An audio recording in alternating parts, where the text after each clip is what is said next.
안녕하십니까. 평택촌놈TV 봉천생 이강민입니다. 2020년 1월 10일 일일 시황 시작하도록 하겠습니다. 네, 먼저 주요 뉴스인데요. 첫 번째로는 무역합의 서명에 대한 기대감. 자, 이건 1월 15일에 무역합의 기대감이 있죠. 그래서 그것 때문에 관련한 기대감으로 시장이 좋다 그렇게 얘기를 하고 있습니다. 일단 트럼프 대통령이 중국하고 무역 합의를 할 것이다. 그리고 2차 합의도 신속하게 이루어질 것이다 그렇게 얘기를 하는 것 같습니다. 트럼프 대통령의 그동안의 어떤 그 정치적인 기조, 노선 이런 것들은 중국을 압박하는 거였었죠. 그래서 그동안 쭉 이어왔었는데 지금은 약간 노선 변경을 한 상태죠. 특히 이제 농업 부문 이런 쪽에 지금 조금 중요하게 생각을 하면서 선거가 다가오니까 좀 신경을 쓰는 것 같기도 하고요. 다만 큰 틀에서의 중국을 압박하는 그 흐름 자체는 뭐 크게 변하지는 않았다 그렇게 볼 수가 있겠습니다. 왜냐하면은 중국을 압박하면서 미국도 분명 잃는 게 있겠죠. 그런데 전체적으로 봤을 때는 중국이 어려워졌어요. 그래서 중국이 사실은 그동안에 이제 경제력이 좋아지면서 미국에게 좀 일종의 좀 덤볐었죠. 그런 상황이었는데 지금은 사실 트럼프 특히 이제 미국 쪽에서 강하게 밀어붙이다 보니까 많이 조금 이제 저자세로 나오는 상황인데요. 지금 이건 단기적인 흐름으로 보시는 게 맞을 것 같아요. 트럼프 대통령이라는 사람 자체가 상황에 따라서 계속 변할 수 있고요. 언제든지 또 이런 흐름이 뒤집어질 가능성도 충분합니다. 그리고 결국은 장기적으로 보면 미국은 중국을 압박하는 게 맞아요. 그리고 그것도 미국 국민들이 이해를 하는 부분이기 때문에 충분히 언제든지 다시 뒤집어질 수 있다는 것 생각을 하시면서 대응을 하시는 게 좋을 것 같습니다. 두 번째는 팡주 실적 기대감이죠. 페이스북, 아마존, 뭐 애플, 자 이런 기업들, 네, 구글, 넷플릭스 이렇게 얘기를 하죠. 팡주들의 실적에 대한 기대감 이런 종목들의 흐름이 좋으면서 사상 최고가를 또 돌파를 했어요. 상당히 강한 흐름이죠. 어쨌든 미국은 나쁘지 않습니다. 미국은 나쁘지 않고 뭐 다른 국가들이 조금 좋지 않은 그런 상황인데요. 미국의 흐름을 걱정할 필요는 없고요. 다만 미국과의 어떤 그 괴리감 그런 것들이 발생을 하는 증시의 흐름에 대해서 뭐 디커플링이 그동안 일어났었지 않습니까? 그래서 디커플링 가능성이 여전히 지속되고 있기 때문에 단기적으로는 따라가더라도 중장기적으로 같이 갈 수 없는 그 이유에 대해서 생각을 해보시면서 대응을 하시면 좋을 것 같습니다. 어쨌든 단기적으로는 좋은 흐름이 나오고 있다. 뭐 이 정도 보시면 될 것 같아요. 자, 오늘의 등락 결과입니다. 코스피는 상승 출발, 추가 상승, 상승, 양봉 마감 상당히 강했어요. 오늘도 종가로 가면서 쳐올리는 흐름. 예상했던 지수대를 도달을 했습니다. 2200선을 터치를 결국은 했어요. 어제 이를 시황에서 말씀드렸고요. 그리고 또 일요일 무료 야간 방송에서 말씀을 드렸었죠. 충분히 추가 상승 가능하다. 2200선 돌파 가능하다 말씀드렸었죠. 뭐 고점 돌파에 대해서도 가능성이 없는 게 아니다 말씀드렸기 때문에 아마 참고하신 분들은 뭐 그렇게 그 크게 신경 쓰지 않았을 것 같은데요. 예상했던 흐름대로 나오는 그런 흐름입니다. 자, 그리고 코스닥은 역시 상승 출발했고요. 하락 전환을 했지만은 결국은 상승 전환하면서 상승 양봉 마감했습니다. 코스닥도 코스피가 강하기 때문에 따라가는 흐름을 보였습니다. 등락의 원인을 보면 코스닥은 오늘 제약업종이 상당히 강했어요. 수급이 좋지 못했죠. 그럼에도 불구하고 코스피가 워낙 강하다 보니까 따라가는 흐름, 특히 제약업종이 상당히 강한 흐름을 보이면서 지수의 상승을 견인한 그런 흐름입니다. 그리고 코스피 같은 경우에는 역시 해외 증시를 볼 수가 있겠죠. 어제 미국 시장이 또 엄청나게 강했지 않습니까? 그리고 오늘 대형주들의 흐름이 전반적으로 좋았어요. 그리고 또 수급의 흐름이 괜찮았는데 수급을 보면 약간 애매하다 그렇게 보실 수가 있겠는데요. 잠시 후에 설명을 드리도록 하겠습니다. 자, 그리고 특이사항이라고 보면은 코스피는 4대 업종이 다 강했기 때문에 지수가 뭐 상승하는 게 당연했고요. 코스닥은 디지털 컨텐츠 업종, 게임주들이 강했죠. 오늘 디지털 컨텐츠 업종이 좋았습니다. 그래서 뭐 이 정도 흐름으로 보시면 될 것 같아요. 자, 화면 보시겠습니다. 코스피 지수죠. 오늘 상승 출발했는데 그대로 쭉 상승했어요. 그리고 흐름을 보면은 지금 좀 중반에 조정을 받았다가 계속 가는 흐름이었었죠. 이게 지금 단기적인 흐름이에요. 이건 단기적인 흐름이라고 보시면 될 것 같고 2200선을 안착해서 지금 마감을 했다는 게 중요하다. 뭐 그렇게 보시면 될 것 같고요. 추가 상승도 가능하다. 현재로서는 충분히 가능한 흐름입니다. 자, 그리고 코스닥 같은 경우에 굉장히 강했죠. 코스닥도 뭐 강하게 상승 마감했는데요.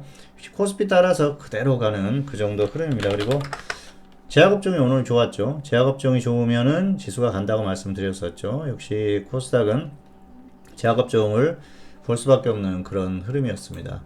자, 오늘 수급을 보면은요, 이게 이제 재밌는 게 코스닥은 다 매도를 했는데도 불구하고 코스피가 가니까 결국은 갔어요. 수급을 말씀을 드렸는데요. 자, 코스피 같은 경우에는 외국인들이 매수를 했지 않습니까? 선물은 외국인이 매도를 했어요. 기관이 많이 매수했는데, 보면 오늘 청산을 많이 했습니다. 그러니까 이 매도가 그냥 뭐 신규 매도가 아니라는 것이죠. 그렇기 때문에 이 선물에서 특별하게 그렇게 큰 의미가 없었다는 거예요. 결국은 코스피 쪽에서 외국인들이 매수를 해주면서 지수를 상승했었던 그런 흐름이고요. 자, 오늘 외국인들은 처음부터 끝까지 코스피에서 매수를 했지 않습니까? 그래서 이제 최근에는 선물 쪽에서 매수를 했었는데 이 코스피 매수 같은 경우에는 사실 뭐 특별하게 큰 의미 정도까지는 아니라고 봅니다. 다만 선물 쪽의 움직임이 중요한데요. 선물은 외국인들이 그동안 쭉 매수를 하다가 지금 최근에 지금 청산을 하는 그런 흐름이에요. 자, 이게 매도가 지속되다 보면 어느 순간은 다운될 것이다 말씀드렸는데요. 이걸 가로막고 있는 게 결국은 이거예요. 미국 시장. 미국 시장이 역사상 최고가를 계속 돌파하고 있는데 글로벌 증시가 따라가지 않는다? 그것도 이상한 거죠. 그래서 지금 이게 이제 계속해서 쉬지 않고 계속 가면은 한국도 따라갈 수가 있겠죠. 이게 언제 쉬느냐? 그런 게 관건인데요. 한국은 상당히 불안합니다. 지금 가격적으로도 불안하고 또 이란하고 미국하고 옥신각신하기 때문에 언제 터질지 모르기 때문에 한국은 더 불안한데 거기에다가 북한도 있죠. 북한 쪽에서 계속 미사일 만들고 뭐 하다 보면은 뭐 트럼프가 지금까지는 뭐 이제 아주 좋았습니다. 그런데 사실 트럼프가 어떻게 변할지는 몰라요. 그건 이게 이제 선거의 어떤 그 흐름에 따라서 바뀔 수도 있는데요. 무리하지는 않을 겁니다. 다만 역으로 생각할 수도 있는 상황이기 때문에 어쨌든 한국 같은 경우에는 불안감을 가지고 가기 때문에 외국인들이 추세적으로 현물을 매수한다. 그건 정상적이지 않다. 뭐 그렇게 보고 있습니다.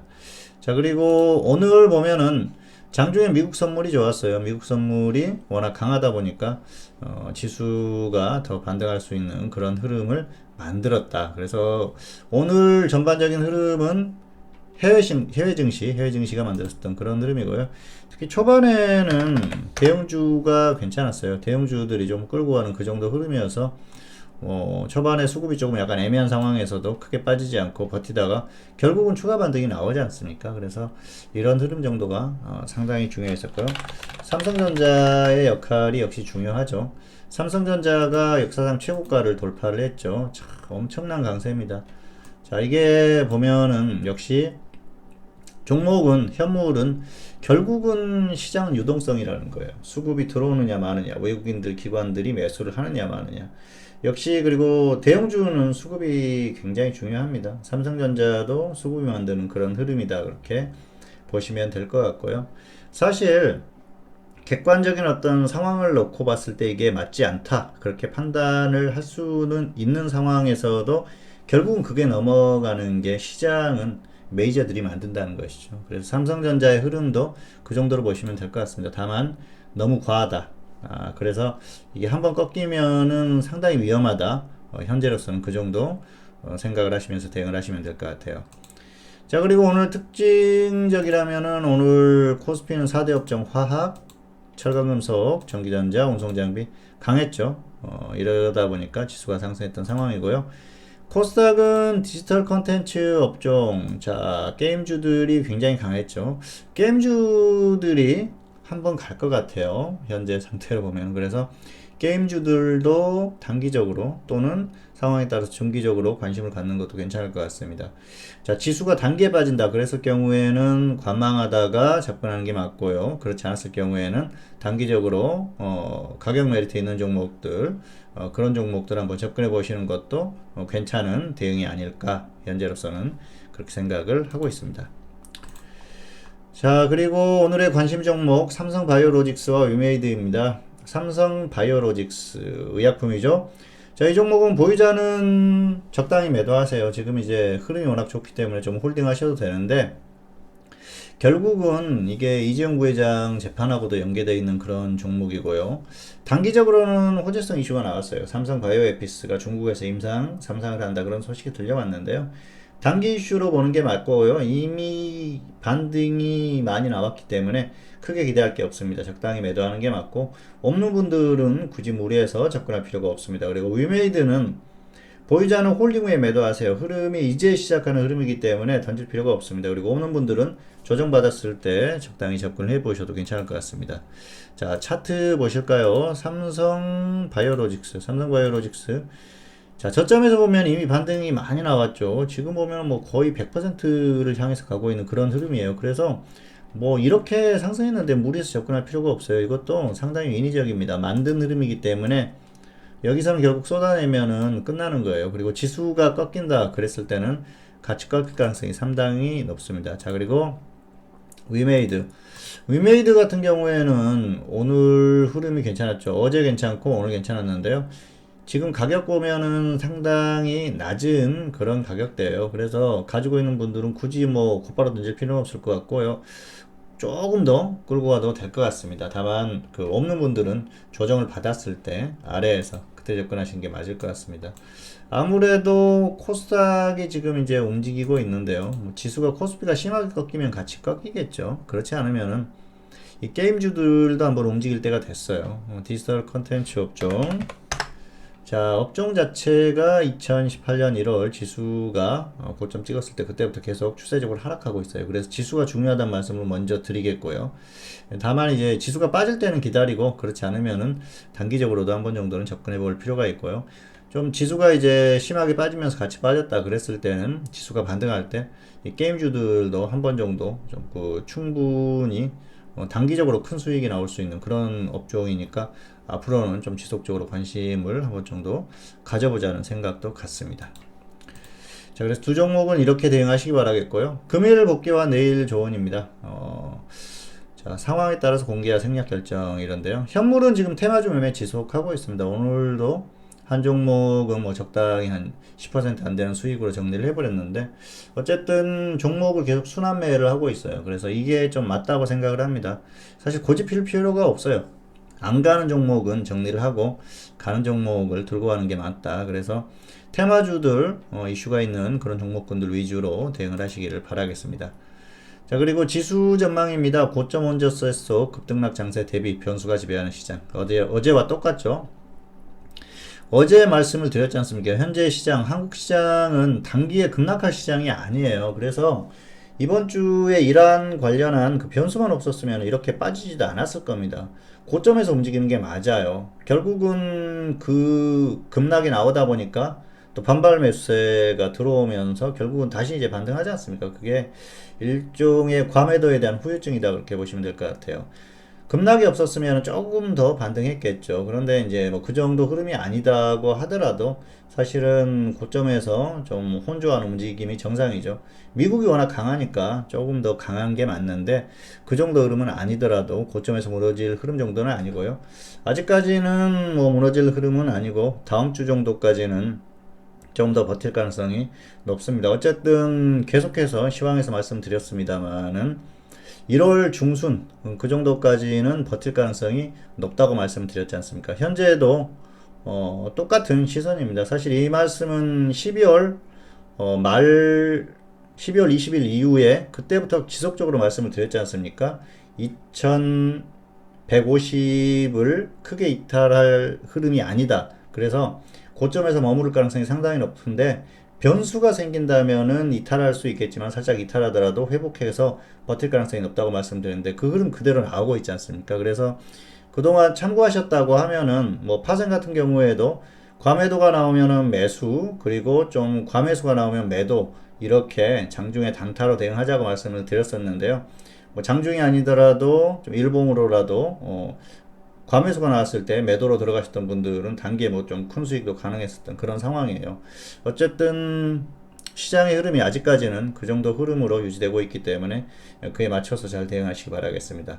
자, 그리고 대응 전략, 현물은 모멘텀 있는 종목 위주로 대응하시기 바라겠고요.